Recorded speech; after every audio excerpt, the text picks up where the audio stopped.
Considéré comme le plus grand fleuve de l'Antiquité, l'Euphrate renferme des événements historiques et des secrets qui dépassent la compréhension humaine. Cependant, quelque chose de terrible se produit avec ce fleuve.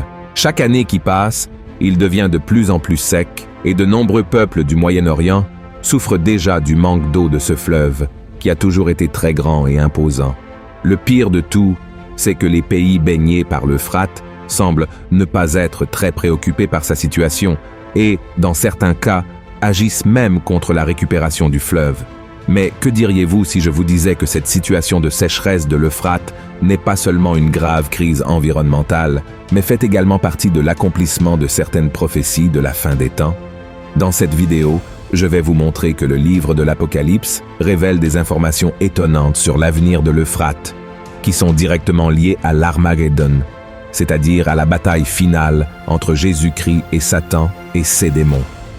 La sécheresse de ce fleuve est-elle un signe que nous sommes très proches de l'arrivée de l'Antéchrist? Que se passera-t-il pour l'humanité si l'Euphrate cesse d'exister? Je vais vous apporter ces réponses et d'autres à partir de maintenant. Mais avant de commencer, je vous demande de cliquer sur « J'aime », de vous abonner à ma chaîne et d'activer la cloche de notification, car je veux vous aider dans votre marche avec Dieu tous les jours. D'accord? Alors allons-y. Selon le livre de la Genèse, au chapitre 2, l'Euphrate est l'un des fleuves qui arrosait le jardin d'Éden. Ces eaux passaient par l'endroit que Dieu avait créé pour être la demeure d'Adam, Ève et de tous les animaux qu'il avait créés au commencement. Et déjà dans la Genèse, chapitre 15, nous voyons que le fleuve a été nommé par Dieu comme l'une des limites de la terre promise qui serait accordée aux descendants d'Abraham. Ainsi dit la parole du Seigneur. En ce jour-là, l'Éternel fit alliance avec Abraham et dit « Je donne ce pays à ta postérité, depuis le fleuve d'Égypte jusqu'au grand fleuve, au fleuve d'Euphrate. Ce fleuve prend sa source là où se trouve actuellement la Turquie. Il traverse la Syrie et l'Irak pour se jeter dans le golfe Persique. L'Euphrate mesure 2700 km de long et est la principale source d'eau potable pour des millions de personnes dans ces trois nations. De plus, ces eaux sont utilisées pour irriguer les cultures et alimenter des centrales hydroélectriques qui produisent de l'électricité pour plus d'1 million de familles. Cependant, ce qui était autrefois une région prospère et fertile devient un lieu de peur et d'incertitude, car sa principale source d'eau disparaît simplement. Selon les autorités iraniennes qui surveillent la situation de l'Euphrate au cours des 3 dernières années, la saison des pluies dans la région a commencé plus tard et s'est terminée plus tôt, entraînant une réduction drastique du volume d'eau du fleuve. À certains endroits, le lit du fleuve s'est complètement asséché. À l'un de ces points secs, une vidéo circulant sur Internet montre ce qui pourrait être les cris de démons dans une région où passait le fleuve Euphrate, suscitant l'inquiétude de milliers de personnes. Cela se produit car, selon les rapports, les bruits seraient émis par l'un des 4 anges déchus qui ont été emprisonnés par Dieu et qui ne seront libérés que lorsque la prophétie de l'Apocalypse 9 se réalisera. Et en revenant à la question de la sécheresse que l'Euphrate traverse, un groupe de scientifiques affirme que ce n'est pas seulement la question climatique qui affecte le volume des eaux, mais aussi la mauvaise gestion de la politique de l'eau par les gouvernements des pays arrosés par lui. Certains disent même que les pays veulent que le fleuve s'assèche une fois pour toutes, pour une raison encore inconnue. Après tout, quel avantage apporterait la désertification d'un fleuve à l'humanité? Quel est l'intérêt de ces dirigeants? Il se trouve que c'est avec la mort du fleuve que la prophétie sur l'Armageddon se réalisera.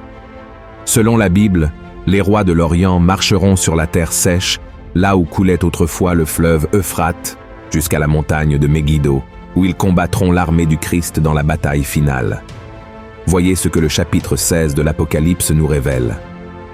Le 6e versa sa coupe sur le grand fleuve, l'Euphrate, et son eau tarit, afin que le chemin des rois venant de l'Orient fût préparé. Et je vis sortir de la bouche du dragon, et de la bouche de la bête, et de la bouche du faux prophète, 3 esprits impurs, semblables à des grenouilles. Car ce sont des esprits de démons qui font des prodiges, et qui vont vers les rois de toute la terre, afin de les rassembler pour le combat du grand jour du Dieu Tout-Puissant. En d'autres termes, lorsque l'Euphrate se desséchera complètement, la trompette sonnera, et les démons emprisonnés par Dieu seront libérés pour causer la destruction d'un tiers de l'humanité avec leurs 200 millions de soldats. Lisons ensemble ce que l'apôtre Jean a dit à ce sujet. Le sixième ange sonna de la trompette, et j'entendis une voix venant des 4 cornes de l'autel d'or qui est devant Dieu, et disant au sixième ange qui avait la trompette, « Délie les 4 anges qui sont liés sur le grand fleuve d'Euphrate. » Et les 4 anges qui étaient prêts pour l'heure, le jour, le mois et l'année, furent déliés afin qu'ils tuassent le tiers des hommes. Et cela ne s'arrêtera pas là, mes frères. Ce seront ces 4 esprits maléfiques qui mobiliseront les dirigeants de l'Occident pour marcher le long de l'Euphrate et combattre l'armée de Jésus. Cela indique que nous nous approchons de plus en plus de la fin des temps. Le processus de désertification de l'Euphrate a commencé il y a 35 ans et s'accélère. Et apparemment, l'esprit de l'Antéchrist opère déjà à travers la vie de ses dirigeants, les incitant à accélérer le dessèchement total du fleuve. Bien que l'Antéchrist n'ait pas encore été annoncé, son esprit influence déjà les cœurs des êtres humains, les poussant à faire le mal et préparant le terrain pour son arrivée. Ces déclarations ne sont pas les miennes, mais celles de la Bible elle-même. Voyons ce que l'apôtre Jean a écrit. Reconnaissez à ceci l'Esprit de Dieu.